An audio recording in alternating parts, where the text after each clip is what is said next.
I applied for the winter patrol position at Yellowstone in October, 3 weeks after my sister died.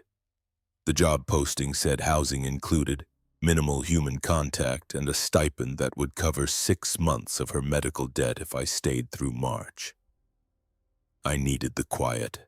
I needed the cold. I needed to be somewhere that didn't smell like hospital disinfectant. The orientation packet arrived by certified mail. 12 pages of logistics, 2 pages of emergency contacts, and a single-page addendum printed on different paper. Thicker stock, older typeface, the addendum had no header, just a list. I read it once on my couch in Boise, then again on the Greyhound to West Yellowstone, then a third time in the ranger station office while Supervisor Carver watched me from behind a desk buried in topographic maps. Carver was maybe 60 with the kind of weathered face that suggested 30 winters in the park, not behind a desk. I had about 40 questions. He nodded once. Good. Your radio is Channel 6 only. Your patrol sector is the northeast quadrant, Slow Creek drainage to the Lamar Valley Road. He slid a laminated map across the desk. Red circles marked my stations. You'll overnight at the Slough Creek cabin. Propane for heat, hand pump for water. Satellite phone for emergencies only. By emergencies, I mean medical evac or structure fire, not wildlife, not weather. You start tomorrow at 0600. Jenkins will drive you to the trailhead. Snowmobile is already at the cabin. If the engine's cold, pump the primer exactly 4 times, no more. Extra fuel is in the shed marked with yellow tape. What's in? I'll radio you at 1900 hours each night for check-in. If I don't reach you, I'll try again at 1915. If I don't reach you, then we send someone at first light. He pushed a keyring across the desk, 8 keys, each tagged with faded labels. Cabin main, shed YLW, shed blue, snowmobile, storage, gate 7, gate 11, wood stove. The cabin key sticks. Push the door with your shoulder when you turn it. Carver's expression didn't change. I took the keys. Jenkins is outside. He'll go over the trail marks and measurement protocols. He stood and I realized the conversation was over. One more thing. The addendum I gave you, that's not park policy. That's not official guidance. If anyone asks, I never showed you that paper. Jenkins was 23, maybe 24, with the kind of eager energy that suggested this was his first season. And he still thought wilderness work was romantic. He talked the entire 40-minute drive to the trailhead, about the wolf reintroduction program, about a grizzly den he'd located by thermal imaging, about the thermal features and how the park's geothermal activity created microclimates that kept certain valleys warmer than others. I let him talk. I was reading the addendum again. It was titled Nothing, just 14 numbered items in a plain serif font. 1. M. Keep all window coverings fully closed. M. If a covering is open, close it immediately and do not look outside while doing so. 2. If you hear knocking at the cabin door after dark, count the knocks. 3 knocks, you may check the window. 2 knocks or 4 knocks, remain silent and still until 10 minutes have passed. 3. Do not acknowledge your name if called from outside between dusk and dawn. Do not answer. Do not look. If the calling persists for more than 5 minutes, turn on the battery-powered radio to Channel 6 and leave it on until the calling stops. 4M, each day. Do not investigate. Wait until full daylight at your current location. 5. The red-taped shed is off limits at all times. If the door to the red-taped shed is open, do not approach it. Radio immediately on Channel 6 and wait for instruction. 6. If you encounter another person on patrol who claims to be park staff, verify their identification before acknowledging them. If they cannot produce ID, continue your patrol without engaging. Do not accept help, food, or supplies from unverified personnel. 7. Animals in winter are typically wary of humans. If an animal does not retreat or react to your presence, if it simply watches, maintain a distance of at least 50 yards and do not make direct eye contact for more than 3 seconds. Leave the area by the route you came. 8. The Lamar Valley Road is closed to vehicles from November through April. If you see vehicle tracks in fresh snow, note the location and time but do not follow the tracks. 9. Thermal feature monitoring requires written logs. Record the temperature, visible steam, and any color changes at each station. If a thermal feature has no steam in temperatures below 20 degrees Fahrenheit, mark it as dormant and do not approach within 10 yards. 10. Your snowmobile engine should start within 3 pulls when warm, 5 when cold. If it requires more than 8 pulls, stop attempting to start it.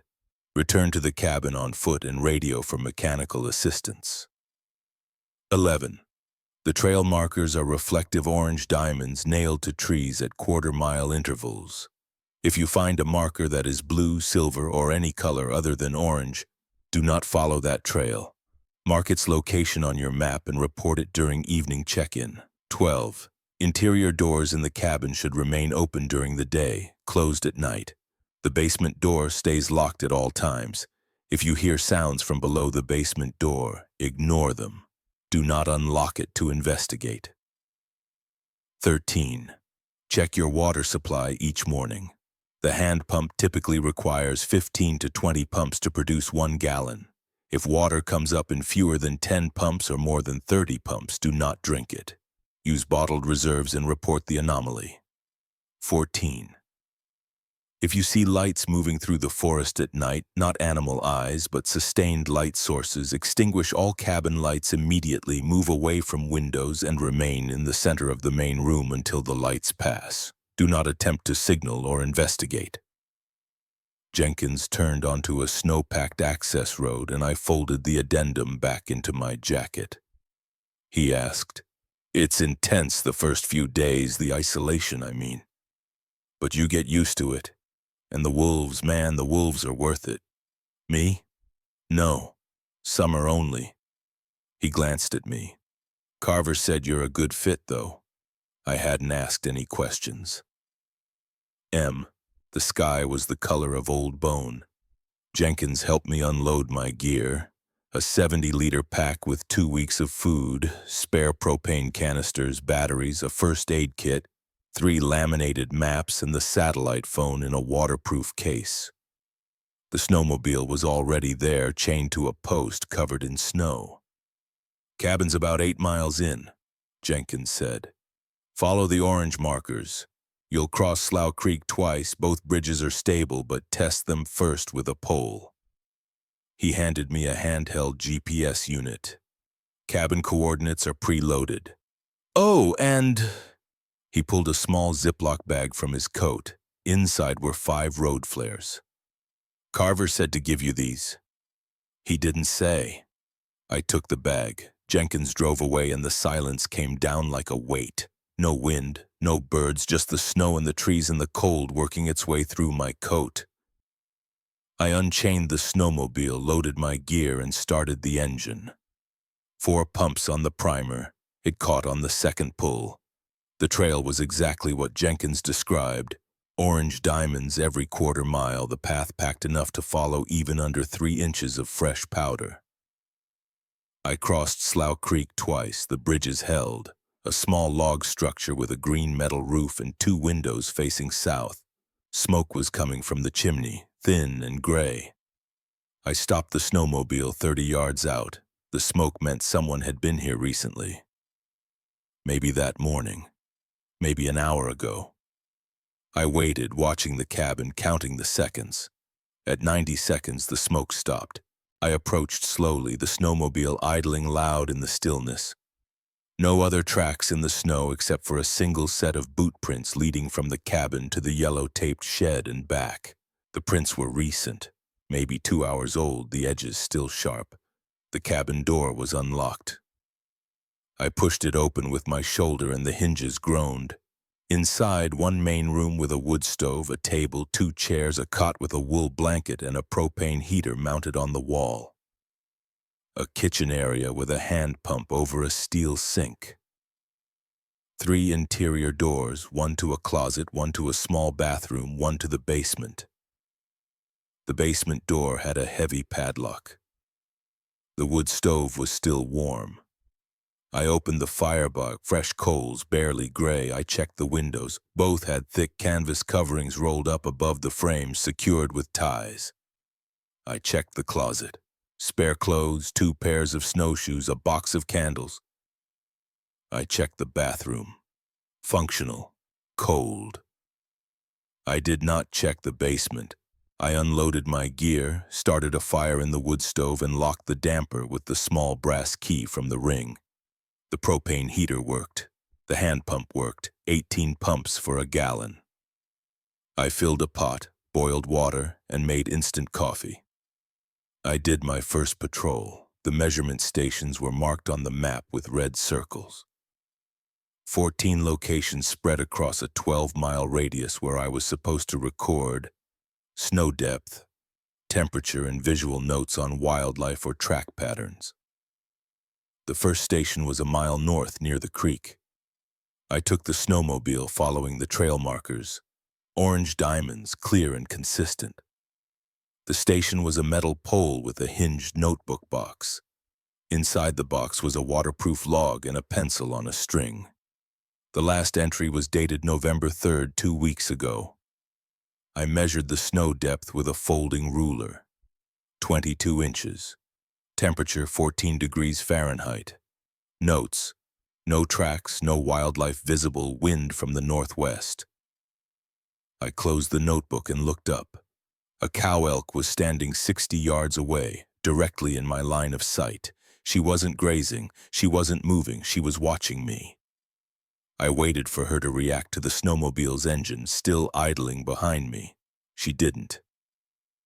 Her ears didn't twitch. Her head didn't turn. I counted 3 seconds of eye contact and looked away. When I looked back, she was gone. The sun was setting, the light going thin and blue. I checked the coverings on both windows. Still rolled up. I lowered the canvas coverings over the windows and tied them securely. I did not look outside while doing so. The radio crackled. Carver's voice came through, flat and professional. "Slough Creek Patrol, this is base." I picked up the handset. "This is Slough Creek Patrol, all clear, arrived at 1347, completed first station at 1630. Understood. Weather for tomorrow is clear, high of 18. Continue station protocols. One more thing. Good, keep them down until 0600. The radio went silent. I ate freeze-dried chili, boiled more water, and read a paperback I'd brought, something about a detective, a missing girl, predictable and comforting. I heard the first knock, 3 knocks, slow and deliberate, on the cabin door. I set down the book and counted to 10. Then I stood, walked to the southern window and lifted the canvas covering just enough to see out. Nothing, no one, just snow and darkness and the faint shapes of trees. I dropped the covering and stepped back. The knocking didn't repeat. I went to bed at 10:15, fully dressed except for my boots, with the flashlight and radio on the floor next to the cot. The cabin was warm, the fire in the wood stove crackled softly. I dreamed about my sister. She was standing at the edge of a frozen lake, wearing her hospital gown, and when I called her name, she didn't turn around. To gray light leaking through gaps in the canvas coverings. The cabin was cold, the fire had gone out. I rebuilt the fire, unlocked the damper, and fed it split logs until smoke began to rise from the chimney. By 6:45, I had smoke visible. I checked my watch. Exactly. I raised the window coverings and looked outside. The snow around the cabin was undisturbed except for my tracks from yesterday, and the older boot prints leading to the yellow shed. No new prints, no disturbances. I made oatmeal, checked the water pump, 17 pumps per gallon, and prepared for the day's patrol. According to the map, I had 4 measurement stations to cover today. 2 along the Lamar Valley Road, 1 near a thermal feature marked as calcite springs, and 1 at a ridge overlook. The snowmobile started on the 4th pull. The first 2 stations were routine: snow depth, temperature, Notes: no wildlife. The trail markers were all orange. The third station, Calcite Springs, required a half-mile hike from where I could safely park the snowmobile. The thermal feature was a cluster of hot springs and mud pots that stayed active year-round, steam rising in thick columns even in sub-zero temperatures. M. The springs were visible below, terraced pools of milky blue and yellow, steam drifting upward. No steam from the largest pool. I checked my thermometer. 12 degrees Fahrenheit. I marked the pool as dormant in the log and did not approach within 10 yards. On the hike back to the snowmobile, I saw the tracks. Boot prints, fresh, crossing my trail at a perpendicular angle. They came from the north, crossed the path, and continued south toward a dense stand of pines. I stopped and studied them. Men's boots, size 10 or 11, deep impressions suggesting a heavy pack. The prints were maybe an hour old. I looked south into the pines. No movement, no sound. I continued to the snowmobile and noted the location on my map, approximately 1.3 miles southeast of Calcite Springs. At the fourth station, the ridge overlook, I found the first blue marker. It was nailed to a lodgepole pine 20 feet off the main trail, the same size and shape as the orange diamonds, but powder blue, almost white in the flat winter light. 3489. I did not follow the trail it indicated. M. Base, this is Slough Creek. 4 stations complete, 1 thermal feature dormant at Calcite Springs, unidentified boot tracks near Station 3 fresh, heading south. Pause, longer than yesterday. Copy that. Do not follow blue markers. Do not follow unidentified tracks. Understood. Negative. Likely a through hiker who missed the closure notices. We'll handle it. M. I heard my name, a woman's voice, muffled by the cabin walls and the wind that had picked up after sunset. It came from the direction of the northern window. I set down my book. My hands were shaking. It sounded like my sister. It sounded exactly like my sister, the way she'd sounded in the hospital in those last weeks when the morphine made her voice soft and distant. I stood up. I walked toward the northern window. I stopped 3 feet away, my hand reaching for the canvas covering. I turned on the battery-powered radio, channel 6. Static, then a faint hum, then a weather report in a calm, automated voice. The calling stopped. The radio on, the fire burning, my heartbeat gradually slowing. I went to bed at midnight. The next 4 days followed the same pattern. Patrol, measurements, logs. I found 2 more blue markers, one near Slough Creek, one on a game trail heading east. I reported them both. Carver's responses were brief and professional. M. Sometimes 2 knocks, sometimes 4. I stayed silent and still. Once, on the 3rd night, I counted 4 knocks, and then 90 seconds later something scraped against the door, a slow, deliberate sound like fingernails on wood. I did not investigate. On the 5th day, I encountered the bison. I was checking Station 7, a meadow overlooked 2 miles west of the cabin. The snowmobile was idling, and I was recording snow depth when I saw movement in my peripheral vision. A bull bison alone, standing at the edge of the meadow about 40 yards away. He was facing me directly, not grazing, not moving, just standing, his breath visible in the cold, his eyes fixed on mine. I looked away after 2 seconds. I continued writing in the log, forcing my hands to stay steady. I finished the entry, closed the notebook, and walked back to the snowmobile without looking at the bison. The engine started on the first pull. As I drove away, I glanced back once. The bison hadn't moved. He was still watching. I was lowering the southern window covering when I saw the light. A single point of illumination, distant, moving slowly through the trees, maybe half a mile to the east. Not a flashlight, too steady, too bright. It moved horizontally, parallel to the ground, weaving between the trunks.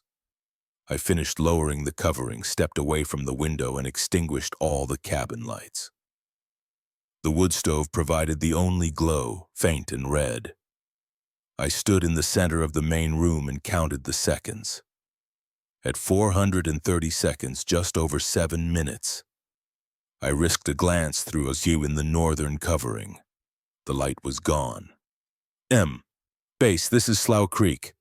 Station 7 complete. One bison exhibiting non-reactive behavior at approximately 40 yards. Another long pause. Copy. Affirmative. Good. Continue standard procedures. We'll note it in the log. On the 6th night, I found the addendum. Not my addendum, a different one. On the same heavy paper stock tucked inside the metal notebook at Station 9. It was titled Amendments and dated January 7th of the previous year. The list had 8 items. 1. If the wood stove smoke turns black instead of gray or white, extinguish the fire immediately and ventilate the cabin. Do not relight the fire until the stove has been inspected. Use the propane heater only. 2. For any reason except immediate threat to life. Fire, structural collapse, medical emergency. Wildlife sounds, knocking, or calling voices do not qualify as emergencies. 3. If your radio receives a message on Channel 6 outside of the scheduled 1900 check-in, do not respond. Note the time and content of the message and report it during the next scheduled check-in. 4. The hand pump may occasionally produce water with a metallic taste or discoloration. This is normal. If the water is viscous or produces an odor of sulfur, do not use it. Switch to bottled reserves immediately. 5. Tracks that circle the cabin in a perfect geometric pattern, spiral, circle, or polygon, should be photographed and reported but not followed or disturbed. 6. If you lose count of your trail markers, if you realize you've passed more or fewer markers than your map indicates, stop immediately, wait 5 minutes, count your breaths, then return to the last verified marker and resume from there. 7. When approaching the cabin after a patrol, always observe it from a distance first. Count the windows, count the doors. If the count is incorrect, do not approach. Radio for assistance and wait at a safe distance. 8. Do not attempt to contact previous winter patrol personnel. Their experiences may not align with current protocols. I read it 3 times, then folded it and placed it in my jacket next to the original addendum. That night, I counted the windows before entering the cabin. 2 windows, 1 door, correct. On the 7th day, I met the other person. I was 2 miles into my patrol heading north toward Station 11 when I saw him on the trail ahead. A man in a dark green parka, no pack, standing next to an orange trail marker. I stopped the snowmobile 30 yards away and waited. He didn't move, didn't wave, didn't acknowledge the engine noise. I turned off the engine. The silence rushed in. "Afternoon," I called. He turned to face me. White male, maybe 40, with a thick beard and a park service patch on his shoulder. I asked. He nodded. He didn't move. He just stood there, watching me the way the elk had watched me, the way the bison had watched me. I restarted the snowmobile, turned around, and drove back to the cabin. Outside the scheduled check-in. "Base, this is Slough Creek." The response was immediate. I encountered an individual claiming to be park staff at Station 11. Male, approximately 40, green parka, park service patch. He could not or would not produce ID. Description noted. You did the right thing. Copy that. Just stay at the cabin. We'll handle it. I stayed at the cabin. I did 3 inventory checks. Propane, food, batteries, water, all sufficient. I split firewood. I boiled water. I did not leave. The radio crackled. I grabbed the handset. "Perimeter's clear. Resume standard patrol tomorrow. The individual you encountered is not park personnel." "Understood. What should I?" "Just follow the protocols. Check in at 1900 as normal." I lowered the window coverings. I heard 2 knocks. I remained silent and still. The knocking stopped. I lay on the cot, fully clothed, the radio next to my head. Outside, the wind picked up, a low howl that rattled the window frames. I thought about the man on the trail, about the bison, about my sister's voice calling my name. M.M. I realized I'd never asked Carver what happens if you break the rules. I fell asleep sometime after midnight. The next 3 days were quiet. No unusual animal behavior, no lights in the forest, no encounters with the man in the green parka. M. The knocking came every night, but I stopped counting. 2 knocks, 4 knocks, silence. On the 11th day, the wood stove smoke turned black, just after sunrise. I was outside refilling the wood pile when I saw the smoke rising from the chimney. Thick, dark, almost oily. I went inside immediately, unlocked the damper, and extinguished the fire by sealing the firebox. Then I opened the cabin door and the bathroom window to ventilate. The smell was acrid, like burning plastic, but there was no plastic in the firebox, just split pine and a few chunks of birch. M. Base, this is Slough Creek. Wood stove smoke turned black at approximately 0740. Fire extinguished, cabin ventilated, switching to propane heat only. Copy. Do not use the wood stove until further notice. Propane should be sufficient for current temps. We'll include an inspection on the February supply run. I spent the rest of the day on patrol. Stations 12 and 13 were routine. Station 14 near the Lamar Valley Road showed vehicle tracks. Fresh tracks, maybe 4 or 5 hours old, cutting across the snow-packed road from west to east. The tire pattern was deep and wide, something heavy like a truck or SUV. I noted the location, took 2 photographs with the camera from the equipment locker, and continued my patrol. Base, this is Slough Creek. Stations 12 through 14 complete. Vehicle tracks observed on Lamar Valley Road, coordinates marked, photos taken. Pause. Understood. Do not follow. Continue standard patrol. I lowered the window coverings. The radio crackled.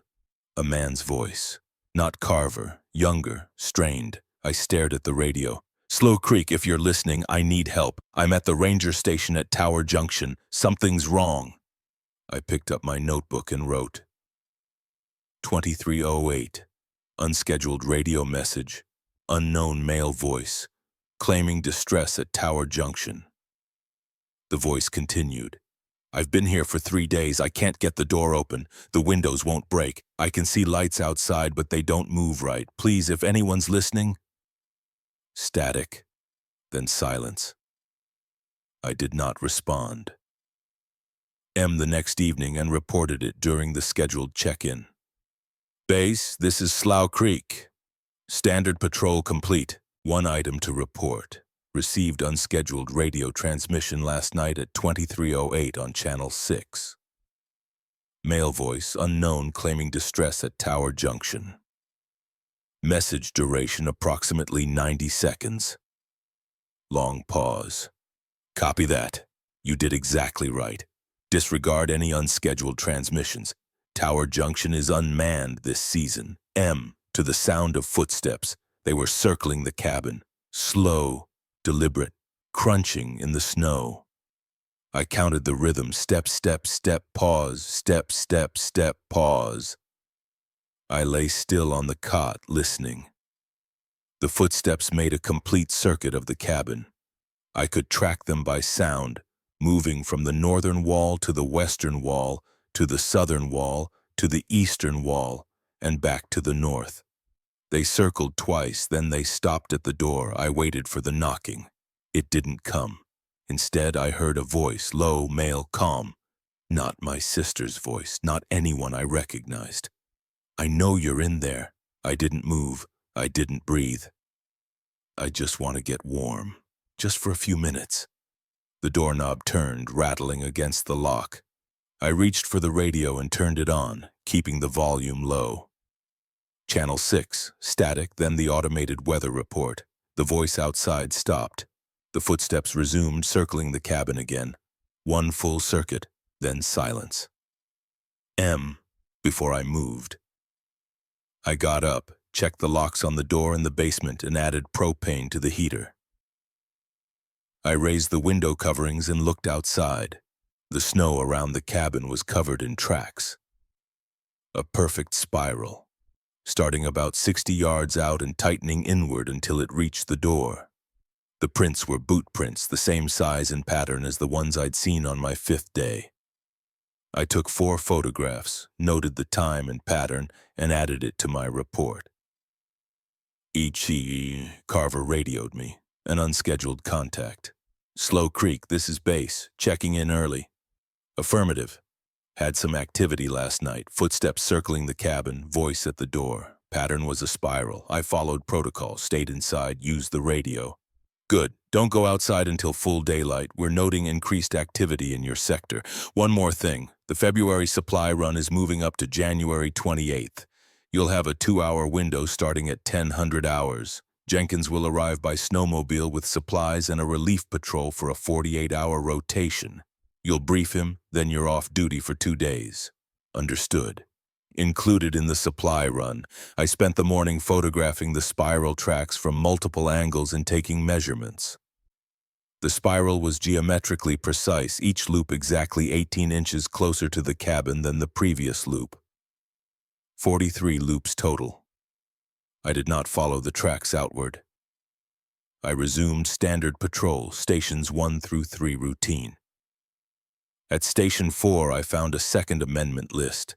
This one was inside the notebook, loose, written in blue ink on the same heavy paper. It was titled Emergency Protocols and dated February 9th of the previous year. 5 items. 1.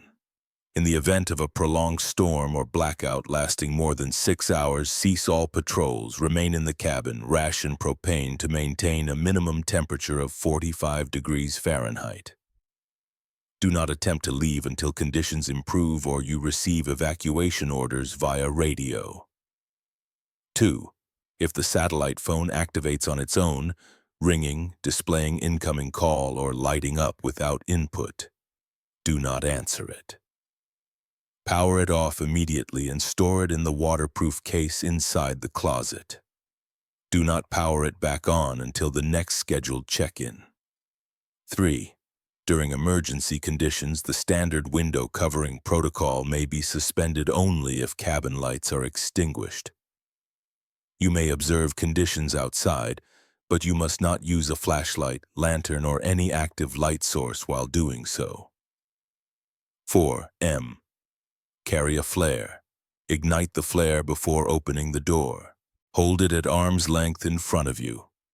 Move directly to your objective and return immediately. Do not extinguish the flare until you are back inside with the door locked. 5. In the event of a structural breach, broken window, forced door, roof collapse, evacuate to the yellow-taped shed. The shed is equipped with emergency supplies, a battery-powered heater, and a backup radio. Secure yourself inside and use the backup radio to contact base on Channel 6. Do not return to the cabin until instructed. I folded the paper and placed it with the others. The satellite phone rang. I stared at it. The phone was on the table, the screen glowing, displaying incoming call with no number, no name.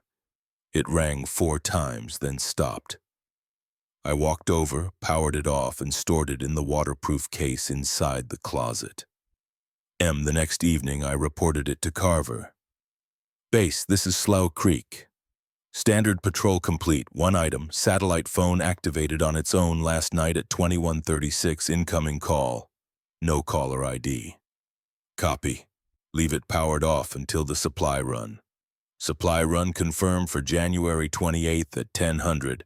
Jenkins will have updated protocols and a relief schedule. The next 5 days were the quietest since I'd arrived. No knocking, no footsteps, no lights in the forest. I completed my stations, logged the data, and maintained the cabin.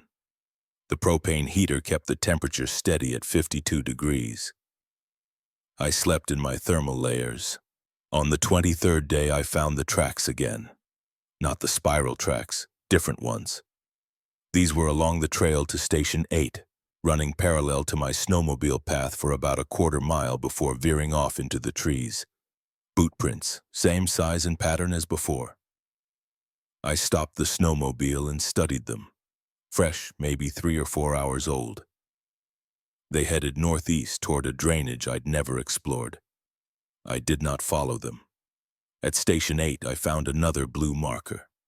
This one was nailed to a Douglas fir about 10 yards from the station pole, facing back toward the drainage where the tracks had gone. I marked the location and continued my patrol. On the 25th day, the weather changed. The sky went the color of lead and the wind picked up from the north, gusting hard enough to shake the cabin. Thick, heavy flakes that cut visibility to less than 50 yards. I returned to the cabin early, secured the snowmobile in the yellow-taped shed, and stocked extra firewood near the door. "E," Carver radioed. "Slow Creek, this is base. Storm warning in effect for your sector.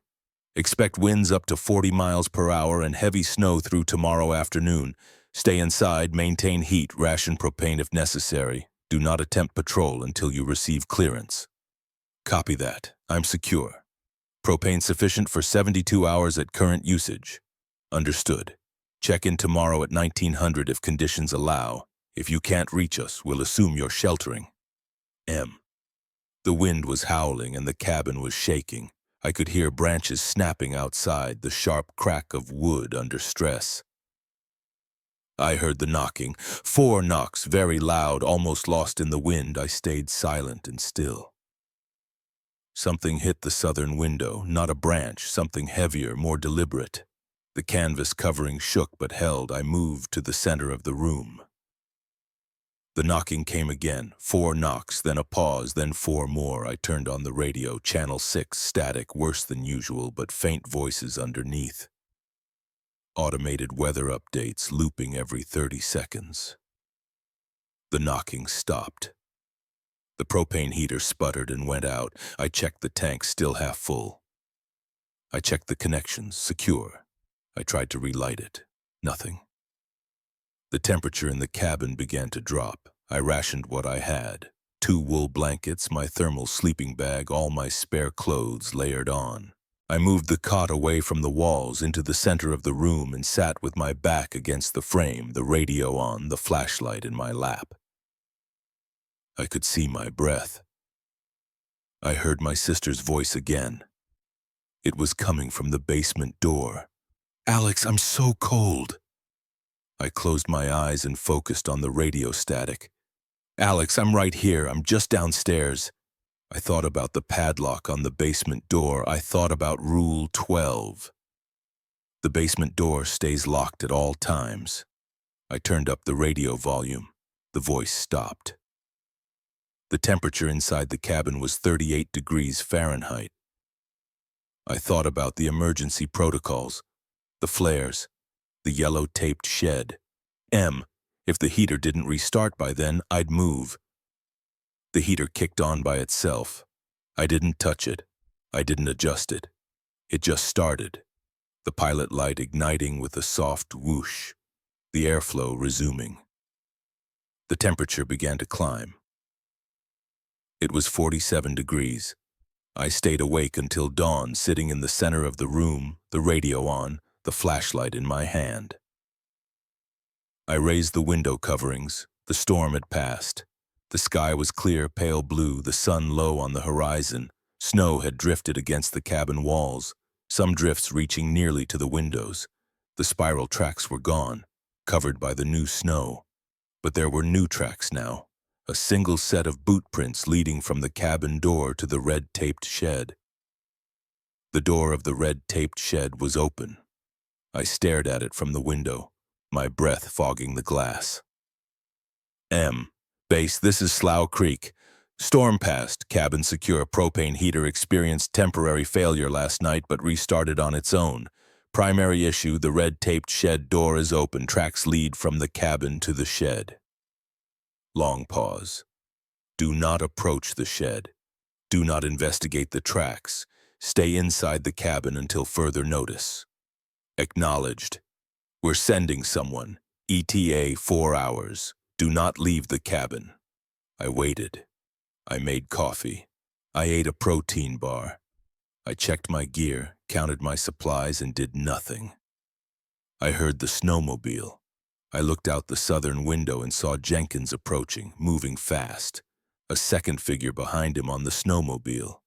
They stopped 50 yards from the cabin. Jenkins got off, said something to the other figure, and walked toward the cabin alone. I opened the door when he was 10 feet away. He asked. Fine. Change of plans. We're pulling you out early. Supply runs today instead of the 28th. Jenkins glanced toward the red-taped shed, then back at me. That's being handled. Pack your essentials. Leave the logs and maps. I nodded toward the second figure still on the snowmobile. Your replacement. The second figure didn't move, didn't wave, just sat on the snowmobile facing away from us. I packed quickly, clothes, personal items, the 3 addendum lists folded in my jacket. I left the logs, the maps, the radio, the keys. Jenkins waited by the door. As I stepped outside, I looked at the red-taped shed one more time. The door was still open. I couldn't see inside. Just darkness and a faint smell like wet earth and copper. Don't, Jenkins said. I followed him to the snowmobile. The second figure still hadn't turned around. He was wearing a green parka, no pack, a Park Service patch on his shoulder. I stopped. Your replacement. I looked at the figure's back. He was completely still, not shifting his weight, not reacting to the engine noise or our voices. Jenkins turned to face me, his expression flat. There's no time for this.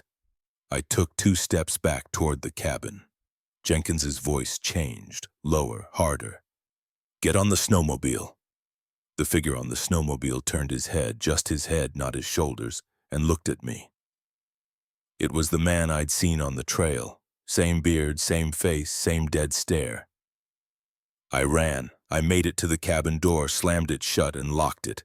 Jenkins didn't follow. I heard the snowmobile engine rev, and then the sound faded as they drove away. I grabbed the radio. Base, this is Slough Creek. Static. Base, this is Slough Creek. Nothing. I tried for 10 minutes, cycling through channels, adjusting the frequency. Dead air. I checked the time. I went to the southern window and looked out. The snowmobile was gone. The tracks led away to the south, toward the main trail. The red-taped shed door was still open. I made a decision. I took one of the flares from the Ziploc bag, grabbed the flashlight, and put on my boots. I opened the cabin door. The air was brutally cold, maybe 5 degrees Fahrenheit. The sun was bright, the snow glittering. I walked toward the red-taped shed, the flare in my right hand, unlit, my thumb on the striker. At 10 yards, I stopped and looked inside. The shed was empty. No tools, no supplies, no equipment. Just bare wooden walls, a dirt floor, and a smell I couldn't place. Something organic and wrong. In the center of the dirt floor was a hole. Not a hole someone had dug, a hole that looked like it had always been there, perfectly round, about 3 feet in diameter, descending into darkness. I turned on the flashlight and pointed it down. The hole went deep, 10 feet, 20 feet, maybe more. I couldn't see the bottom, but I could see marks on the walls of the hole. Scratches, gouges, as if something had been climbing up or climbing down. I backed away, returned to the cabin, and locked the door. I tried the radio again. Still dead. I tried the satellite phone. Still off. I heard the knocking. 2 knocks, clear and deliberate. Even though it was full daylight, I didn't move. 4 knocks, 3 knocks. I checked the window coverings. Still lowered even though it was day. The knocking stopped. I heard the voice. My sister's voice outside the northern window. Alex, they left you here. I sat in the center of the room, the radio on, even though it was just static. Alex, I know how to get out. I know the way. I looked at the basement door. The padlock was secure. Please, Alex, I've been waiting so long. I closed my eyes and counted my breaths. The voice stopped. I tried the radio again. This time, it crackled to life. Carver's voice. Base, this is Slough Creek. Where the hell have you been? Jenkins tried to evacuate me with an unverified individual. The radio's been dead for hours and— Slow down, I told him. Jenkins, the man in the green parka, the snowmobile leaving without me. Pause. Jenkins is at base. He arrived 90 minutes ago. That's impossible. Alex, listen to me carefully. Jenkins hasn't been to your cabin in 3 weeks. Whatever you saw, it wasn't him. I didn't answer. Alex, stay in the cabin. Follow the protocols. We're sending a real extraction team tomorrow at first light. Good. Lower the window coverings now, even though it's early. Lock everything. Do not open the door for any reason. We'll get you out. M. I checked the locks on the door and the basement. I turned on the propane heater and set it to maximum. I moved the cot to the center of the room and sat with my back against it, facing the door, the flare in my right hand, the flashlight in my left. The knocking started. 3 knocks. I didn't move. 4 knocks. 2 knocks. The doorknob turned. I lit the flare. The red light filled the cabin, bright and chemical-smelling. I stood and held it at arm's length, pointing toward the door. The doorknob stopped turning.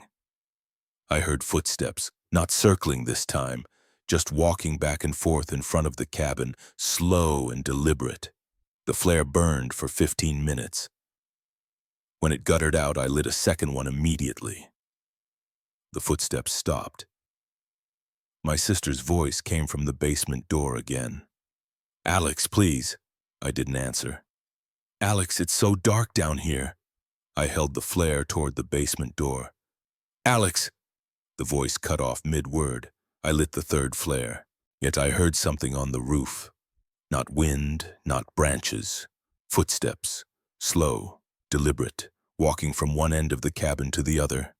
The footsteps stopped. I lit the fourth flare. I heard the snowmobile.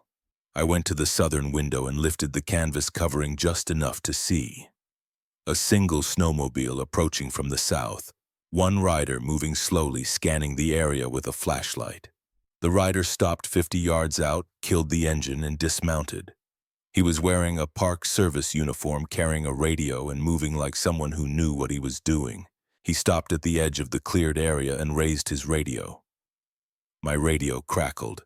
Slough Creek, this is extraction team. I'm at your location. I need you to verify your identity.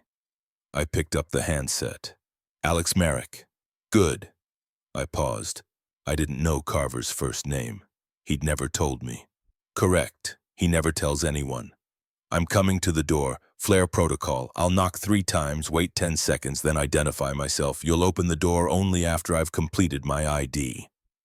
3 knocks, 10 seconds. This is Ranger Tom Hollis, employee number 4872, extracting Alex Merrick on authority of Supervisor Carver. I unlocked the door.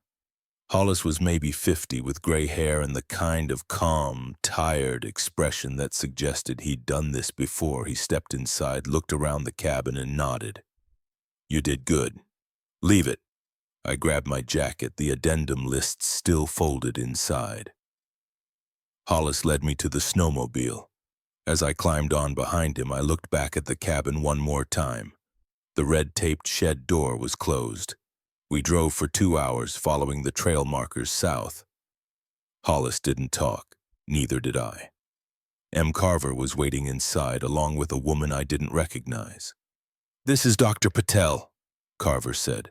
Patel was efficient and professional. Vitals, coordination tests, a few questions about my mental state. She cleared me in 20 minutes. You're good to go, she said. Get some rest, eat something. Carver walked me to a small bunk room in the back of the station. You'll stay here tonight. Tomorrow we'll debrief, handle your pay, and arrange transport back to Boise. Carver sat in the chair by the door. You followed the protocols. That's what happened. You did your job and you're here. Carver leaned forward, his expression hardening. Listen to me, Alex. You signed a contract. You agreed to follow a set of rules. You did that. Now you're here, you're safe, and in 48 hours you'll be home. What you saw, what you heard, that's between you and the park. You don't talk about it. You don't write about it. You don't post about it online. Then no one will believe you. And more importantly, you'll never work another wilderness job again. I stared at him. He stood. Get some rest. He left, closing the door behind him. I slept for 14 hours. The debrief the next morning was brief and procedural. Carver asked questions about my patrols, about the anomalies, about my compliance with the protocols. I answered honestly. He didn't ask about my sister's voice. He didn't ask about what I felt or what I believed. At noon, he handed me a check. 6 months' salary as promised. Jenkins drove me to the Greyhound station in West Yellowstone. Sorry about the confusion, Jenkins said as I got out. You did good, though. I didn't answer. Jenkins drove away and I boarded the bus. And went straight to my apartment. The place smelled stale. I opened the windows, unpacked, and made coffee. At midnight, I sat at my kitchen table and unfolded the 3 addendum lists. I read them again, all the rules, all the protocols. Then I opened my laptop and started typing. Not this story, not yet. A different document, a clean formatted list of the protocols, translated into something that could be read by the next person, someone who might need them. I thought about Carver's warning. I thought about the contract I'd signed. Then I thought about the voice outside the cabin, the footsteps on the roof, the hole in the red-taped shed. I thought about the rules. I saved it, printed it, and sealed it in an envelope. On the front of the envelope, I wrote, "For the next winter patrol, Slove Creek Cabin." O box I'd rented under a fake name. I paid off my sister's medical debt by the end of February. I didn't apply for another wilderness job, but sometimes, late at night, I open my laptop and add to the protocols. Small things I remember, details I noticed, patterns that only make sense in retrospect. I don't know if anyone will ever read it. I don't know if it will help, but I write it anyway because the rules saved my life, and because somewhere in Yellowstone, in a small cabin near Slough Creek, someone else is waking up to the sound of knocking. Someone else is counting the knocks and deciding whether to answer. Someone else is reading the addendum and wondering if they should believe it. I hope they do. I hope they follow every rule, no matter how strange. I hope they make it to dawn, and if they do, if they survive their winter in the patrol cabin, I hope they write it down. I hope they add their own observations, their own amendments, their own protocols. I hope they pass it on, because that's how you survive the winter in Yellowstone, not by understanding the rules, by following them. I arrived back at my apartment in Boise on a Thursday night. By Friday morning, I was already breaking my promise to Carver. I couldn't help it. I sat at my kitchen table with coffee going cold in front of me, and I wrote. Not the sanitized protocols I'd prepared for mailing. This was different. This was everything. The spiral tracks, the voice that sounded exactly like Sarah, the propane heater dying and restarting on its own, the hole in the red-taped shed. I wrote for 6 hours straight, filling a notebook with details I was afraid I'd forget. The exact cadence of the knocking, the smell from the shed, wet earth and copper, but also something else, something almost sweet underneath. The way the man in the green parka had turned his head without moving his shoulders. A movement that was wrong in a way I couldn't articulate but felt in my gut. By noon, my hand was cramping and the notebook was half full. I made more coffee and kept writing. The thing about the rules was that they had gaps. spaces where the logic broke down or where two protocols seemed to contradict each other. For instance, Rule 3 said not to acknowledge your name if called from outside between dusk and dawn. But what if someone was actually in distress? What if a hiker had gotten lost and stumbled onto the cabin? I'd asked myself that question every time I heard Sarah's voice. Every time I sat frozen in the center of the room while she begged me to open the basement door. The answer, I realized, was that the rules assumed you'd choose survival over compassion. They assumed you'd let someone die outside rather than risk whatever came with breaking protocol. That assumption bothered me more than I wanted to admit. I spent Saturday organizing my notes into categories: timeline, anomalies, observations, patterns. I cross-referenced everything with the 3 addendum lists, looking for connections. Some patterns emerged quickly. And always followed the same sequence over multiple nights. 3 knocks one night, 2 or 4 the next, then 3 again. The voices, both Sarah's and the man's, always came from locations that corresponded to locked or forbidden spaces: the basement door, the area beyond the windows after dark. Other patterns were subtler. I realized that every time I'd seen the man in the green parka, I'd been alone and at least a mile from the cabin. Every time I'd heard Sarah's voice, it had been during periods of isolation. No radio contact, no scheduled check-ins imminent. Whatever was out there, it seemed to test boundaries. It probed for weaknesses, and it learned. That thought kept me awake Saturday night. On Sunday, I drove to a copy shop and printed everything I'd written. 3 complete copies, one for me, one for the sealed envelope I'd already mailed to myself, and one for a safe deposit box I rented that afternoon at a bank in Meridian, 20 miles from my apartment. Carver had said no one would believe me. He was probably right, but I wasn't doing this to be believed. I was doing it because somewhere, somehow, someone else would end up in that cabin or a cabin like it, and they'd need to know what I knew. On Monday, I got a call from an unknown number. I didn't answer. They didn't leave a voicemail. On Tuesday, the same number called twice. I still didn't answer. And I picked up without thinking. A woman's voice. Professional. Crisp. "My name is Dr. Ellen Voss. I'm a researcher with the National Park Service, Division of Resource Management." I said nothing. "Mr. Merrick, I'd like to schedule a follow-up interview. Standard procedure for all Winter Patrol personnel. I understand. This is separate, more focused on environmental observations and wildlife behavior. Mr. Merrick?" I hung up. She called back immediately. I didn't answer. That night, I went through my notes again and added a new section. Post-assignment observations. Under it, I wrote, "They're still watching." On Thursday, I received a letter. No return address, postmarked from Bozeman, Montana. Inside was a single page typed, unsigned. It read, "You were not the first person assigned to Slough Creek this winter. Daniel Cortez arrived on November 4th. He radioed for extraction on November 11th, claiming equipment failure. We retrieved him on November 12th. He resigned the same day and moved to Florida. He will not return our calls. Marcus Webb arrived on November 13th. He now works for the Forest Service in Oregon and has declined all follow-up interviews. You lasted 27 days. That makes you the longest winter patrol in that sector since 2019. The person before you in 2019 lasted 31 days. Her name was Rebecca Hale. She completed her full rotation and returned for a second season.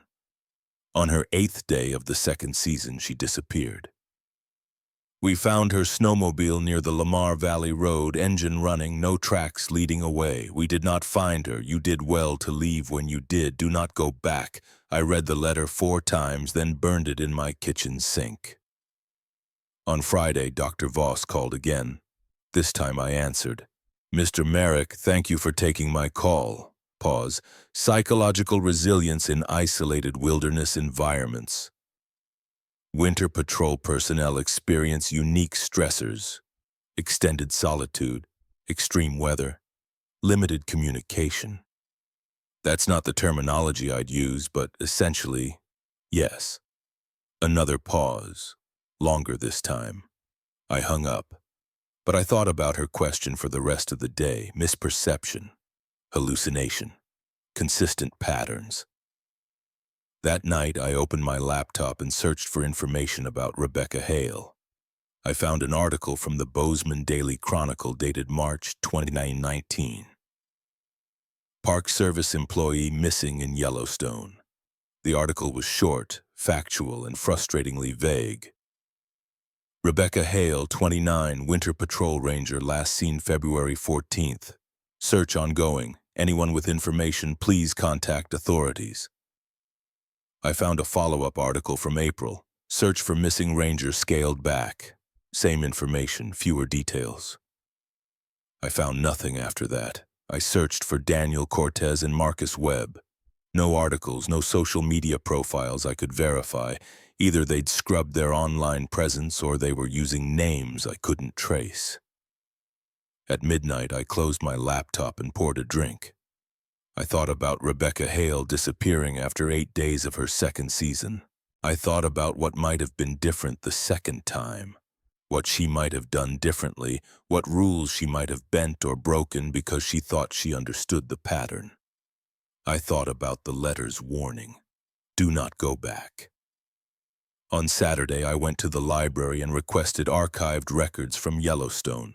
Personnel assignments, incident reports, anything related to winter patrols in the Northeast Quadrant dating back to 2010. The librarian told me those records weren't publicly available. I filed a Freedom of Information Act request that afternoon. On Sunday, I received another letter. Same lack of return address. Same Bozeman postmark. Inside was a photocopy of a handwritten note. The handwriting was neat, controlled, feminine. It read, "Additional observations. Slough Creek Cabin, February 6, 2019. The knocking has changed. It used to follow the pattern, 3, 2, 4. Now it's random. Last night it came in sets of 7. The night before 11, I think it's counting something. The basement door was warm to the touch this morning. Not hot, just warm, like there's heat rising from below. I checked the padlock 3 times, still secure. I found tracks today that weren't there yesterday. Not boot prints, not animal prints. Something else. They start at the red-taped shed and end at the tree line, but there's no prints in between. Just the start point and the end point 60 yards apart, nothing connecting them. The radio works fine during scheduled check-ins, but when I try to use it at other times, I get voices. Not static, actual voices. They're speaking English, but I can't understand what they're saying. It's like listening to a conversation in a room with bad acoustics. You know it's words, but the meaning doesn't come through. I'm starting to think the rules are incomplete, or maybe they're not rules at all. Maybe they're negotiations. I'm going to test something tomorrow night. If this works, I'll add it to the protocols. If it doesn't, the note ended there. No signature, no conclusion. I stared at the photocopy for 20 minutes. Then I went to my notebook and added a new section. Rule amendments, based on Hale notes. Under it, I wrote, the protocols may not be protective guidelines. They may be terms of agreement with something that was there first. On Monday, Dr. Voss showed up at my apartment. I didn't let her in. We talked through the door. Mr. Merrick, I apologize for the intrusion. I'm not here about the study. I opened the door. Dr. Voss was in her 40s with short gray hair and the kind of practical clothing that suggested she spent more time in the field than in an office.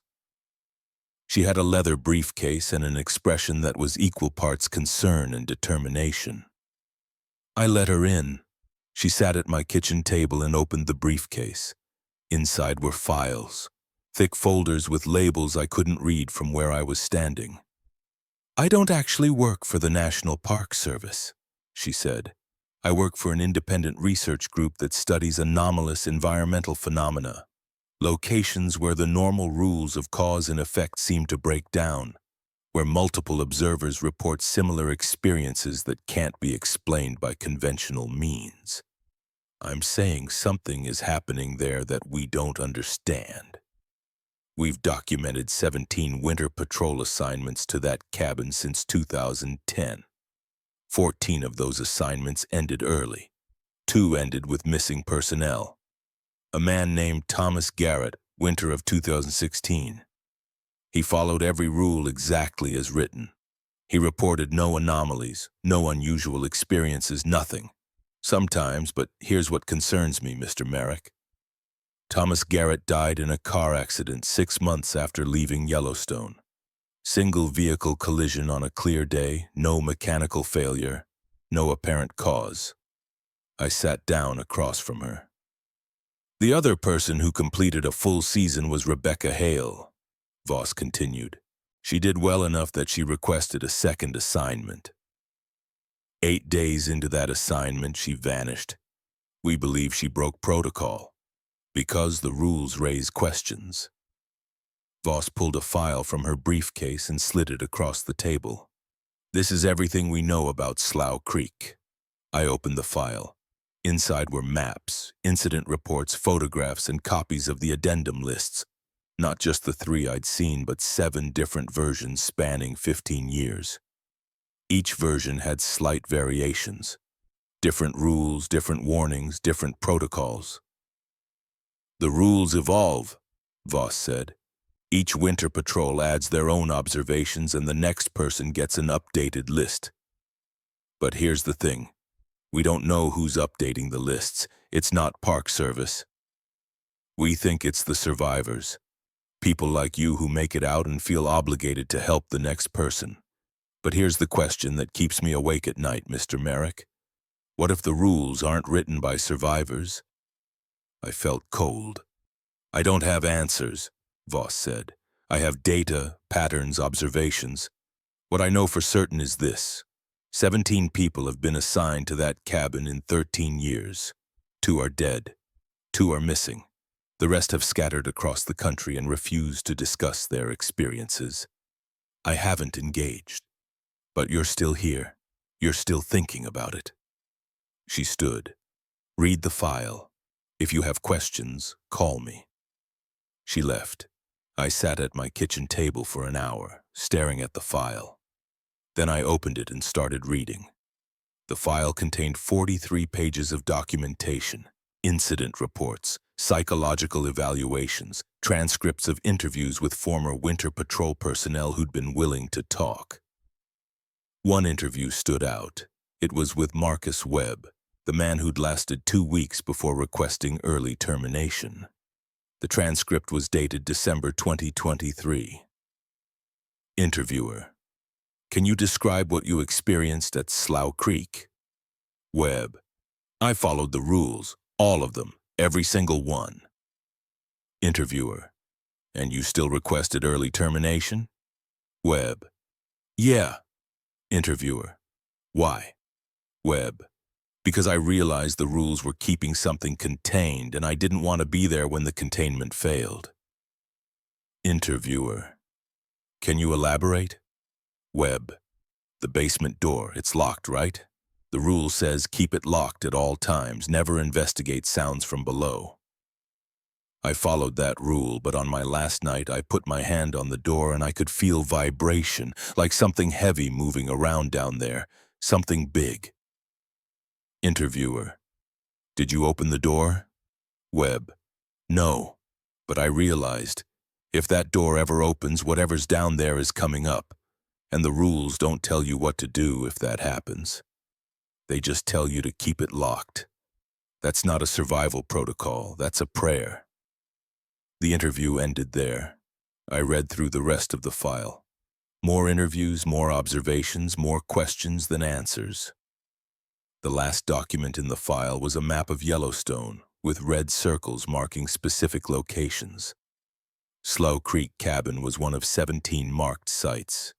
Each site had a number. Slow Creek was labeled Site 4, active since 1987. At the bottom of the map was a handwritten note. These locations predate the park. The protocols predate the Park Service. We didn't create this system, we inherited it. I closed the file and called Dr. Voss. She answered on the first ring. Pause. We don't know. The basement has been locked since at least 1987. No Park Service personnel have keys. Someone must have opened it originally. Someone built the cabin. The cabin was built in 1923 as a ranger station. It's been renovated multiple times, but the basement predates all of that. We found records suggesting the structure was there before the park was established. I thought about Rebecca Hale's note. Maybe they're not rules at all. Maybe they're negotiations. Dr. Sear. Long silence.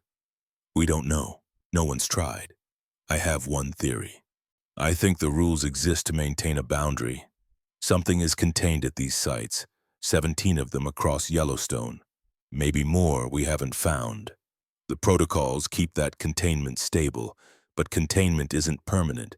It requires maintenance. It requires compliance. And I think, this is just a theory, I think the winter patrols aren't there to monitor the park. You're saying we're not rangers, we're what? Or offerings. I hung up. But I didn't stop thinking about what she'd said. That night, I spread all my notes across the kitchen table.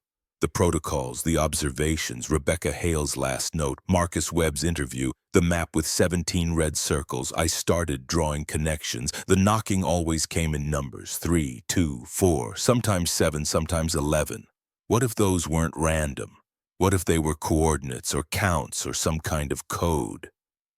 The voices always came from locked or forbidden spaces, the basement, beyond the windows. What if those spaces weren't forbidden to protect us from what was outside, but to protect what was outside from us? The man in the green parka appeared at specific distances and times. Always alone, always watching. What if he wasn't a threat? What if he was a warning? I stopped drawing connections and stared at what I'd written. One sentence, underlined 3 times. What if we've been reading the rules backward?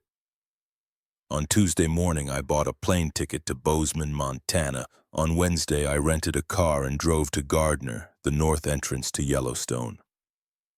On Thursday, I found Supervisor Carver at the ranger station. He was not happy to see me. Alex, I'm not disclosing anything. He stared at me for a long moment, then gestured for me to follow him to his office. Inside, he closed the door and sat behind his desk. Carver leaned back in his chair. I know that for as long as I've worked here, 32 years, those protocols have kept people alive.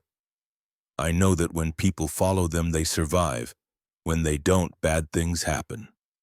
Rebecca Hale followed the protocols. She survived her first season. I pulled out my notebook and opened it to a marked page. The rules say not to open the basement door. They say not to approach the red-taped shed if it's open. They say not to acknowledge voices calling your name. But they don't say what to do if the basement door opens on its own. They don't say what to do if something comes out of the shed. For what? Survival? Carver's expression hardened. You can't stop me. It's public land. Because the protocols apply whether you're employed or not.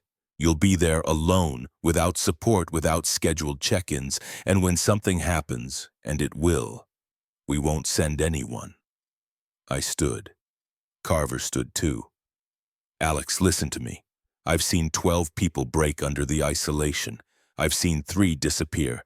I've seen 2 come back changed, and I mean fundamentally changed, in ways that don't make sense.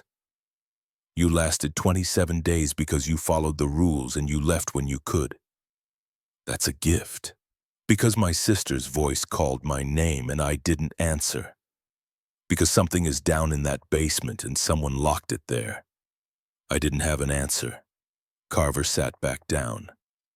Go home, Alex. Pay off your debt. Move on. He didn't answer. I left his office and drove back to Bozeman. But I didn't go home. I wasn't done yet.